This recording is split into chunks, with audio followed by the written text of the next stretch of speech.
Let's talk about the psychology around the 2016 trend. What is actually happening when we reflect on our 2016 self or we see a year-end wrap-up? There's some fascinating research on the idea of nostalgia. And what they find is that people, when they are nostalgic, they're much more positive, they are more hopeful, and they feel more socially connected to other people. They actually did the study where they had people think about either a routine event or a nostalgic event. People who had the nostalgic event walked 21% more steps than those who had the routine event. So it can actually even benefit your health. So if you're new here, my name is Debbie. I'm a psychologist and I love reading academic journals and translating them so that you can use tech smarter. And if that sounds good to you, then follow me for more. So there's this type of nostalgia that kind of helps people feel a little bit more hopeful, but there's a catch.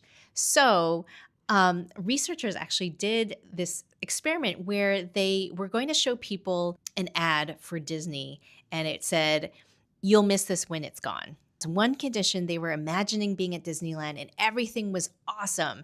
Like it was the best day, it was super sunny, they got to go on all the rides that they wanted. And they saw this ad. And what happened? Actually, they recalled being less excited about Disneyland.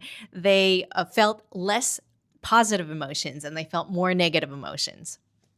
However, there's the second group, and what they were told it was to think about, imagine you're at Disneyland, but everything's going wrong. So it was a rainy day, the lines are really long. And so then they saw the same ad, "You'll miss this when it's gone." And what happened? So they actually felt a little bit more excited about it. So what's really interesting about nostalgia is that, one, you really need to be present in the moment and really appreciative of the moment.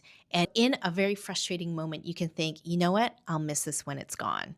And that can actually pull you out of the present moment that it can be very, very painful and actually be seeing it from a future vantage point. So how can you use this? Well, I have a picture frame at home that actually cycles through different photos. And so of course, like I'll have photos from 10 years ago and it's unexpected and lovely. So it brightens up my day.